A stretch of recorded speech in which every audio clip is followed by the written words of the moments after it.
Hi friends, welcome to my YouTube channel. ಇವತ್ತಿನ ವಿಡಿಯೋದಲ್ಲಿ mutton sambar ಹೇಗೆ ಮಾಡೋದು ಅಂತ ನೋಡೋಣ. ತುಂಬಾ ಚೆನ್ನಾಗಿರುತ್ತೆ, ಹಳ್ಳಿ ಸ್ಟೈಲಲ್ಲಿ ಮಾಡ್ತಾ ಇರೋದು. ಮುದ್ದೆ ಅನ್ನಕ್ಕೆ ಸೂಪರ್ ಕಾಂಬಿನೇಷನ್ ಆಗಿರುತ್ತೆ. ನೋಡ್ಕೊಂಡ್ಬರೋಣ ಬನ್ನಿ.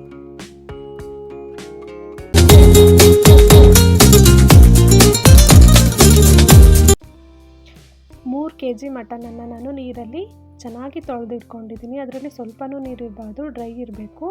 ಮಟನ್ ಸಾಂಬಾರಿಗೆ ಬೇಕಾಗಿರೋವಂಥ ಇಂಗ್ರೀಡಿಯೆಂಟ್ಸ್ ಏನಂತ ನೋಡೋಣ. ಮೆಂತ್ಯ ಸೊಪ್ಪು, ಸಾಂಬಾರು ಸೊಪ್ಪು, ಹಸಿರು ಮೆಣಸಿನ್ಕಾಯಿ, 2 ಇಂಚ್ ಶುಂಠಿ, 1/4 kg ಬೆಳ್ಳುಳ್ಳಿ, 5 ಈರುಳ್ಳಿ, 2 ಟೊಮೊಟೊ, ಅರಿಶಿಣ, ಕಡಲೆ, 1 ತೆಂಗಿನಕಾಯಿ, ಚಕ್ಕೆ ಮತ್ತು ಸಾಂಬಾರು ಪೌಡರ್ನ ನಾನು ತೊಗೊಂಡಿರೋಂಥ ಐಟಮ್ಸ್ನ ಕಟ್ ಮಾಡಿ ಇಟ್ಕೊಂಡಿದ್ದೀನಿ. ಬೆಳ್ಳುಳ್ಳಿ, ಶುಂಠಿ, ಹಸಿರು ಮೆಣಸಿನ್ಕಾಯಿ, ಈರುಳ್ಳಿ, ಕೊತ್ತಂಬರಿ ಸೊಪ್ಪು. ಶುಂಠಿನ ನಾವು ಗೆಜ್ಜಿಡ್ಕೋಬೇಕು. ನಂತರ ಇಲ್ಲಿ ನಾನು ಚಕ್ಕೆ, ಮೆಣಸು, ಗಸಗಸೆ, ಅರಿಶಿನ ತೊಗೊಂಡಿದ್ದೀನಿ. ಇಷ್ಟು ಮಸಾಲೆನೂ ನಾವೇನು ಮಾಡಬೇಕು, ಮಿಕ್ಸಿ ಜಾರಲ್ಲಿ ಗ್ರೈಂಡ್ ಮಾಡಬೇಕು. ನಂತರ 2 ಟೊಮೊಟೊ, ತೆಂಗಿನಕಾಯಿ ತುರಿ ಮತ್ತು ಕಡಲೆ, ಇಷ್ಟು ಐಟಮ್ಸ್ನು ನಾವು ಸಪ್ರೇಟಾಗಿ ಗ್ರೈಂಡ್ ಮಾಡಿ ಇಟ್ಕೋಬೇಕು.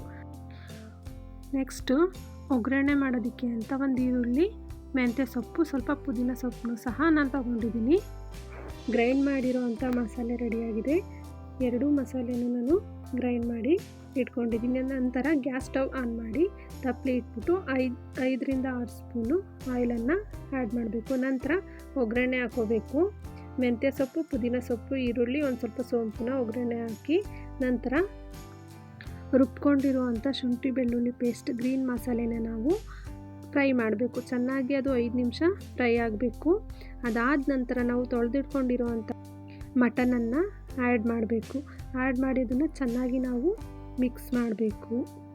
ನೋಡಿ, ಇಲ್ಲಿ ನಾನು ಯಾವ ಥರ ಮಿಕ್ಸ್ ಮಾಡ್ತಿದ್ದೀನಿ. ಮಿಕ್ಸ್ ಮಾಡಿದ ನಂತರ 2 ಮಟನ್ ಮಸಾಲೆ ಅನ್ನು ನಾನು ಆ್ಯಡ್ ಮಾಡ್ತಿದ್ದೀನಿ. ತೇಜು ಮಟನ್ ಮಸಾಲೆನ ನಾನು ಆ್ಯಡ್ ಮಾಡ್ತಾ ಇದ್ದೀನಿ. ಆ್ಯಡ್ ಮಾಡಿಬಿಟ್ಟು ಚೆನ್ನಾಗಿ ಅದನ್ನು ಮಿಕ್ಸ್ ಮಾಡಬೇಕು. ರುಚಿಗೆ ಮಾಡಿದ ನಂತರ ಸಾಲ್ಟನ್ನು ನಾವು ಆ್ಯಡ್ ಮಾಡ್ಕೋಬೇಕು.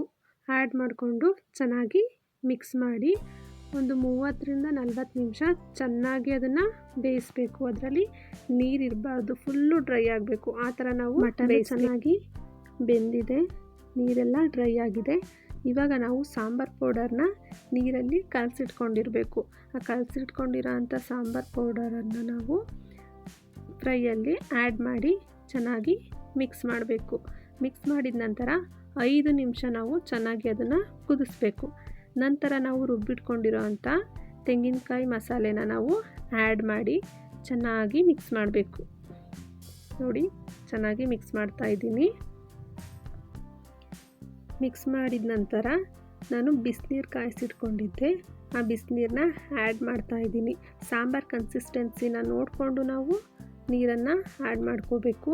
ನಮಗೆ ತುಂಬ ಗಟ್ಟಿಗೆ ಬೇಕು ಅಂದರೆ ನೀರನ್ನು ಸ್ವಲ್ಪ ಕಡಿಮೆನೇ ಆ್ಯಡ್ ಮಾಡ್ಕೋಬೇಕಾಗುತ್ತೆ.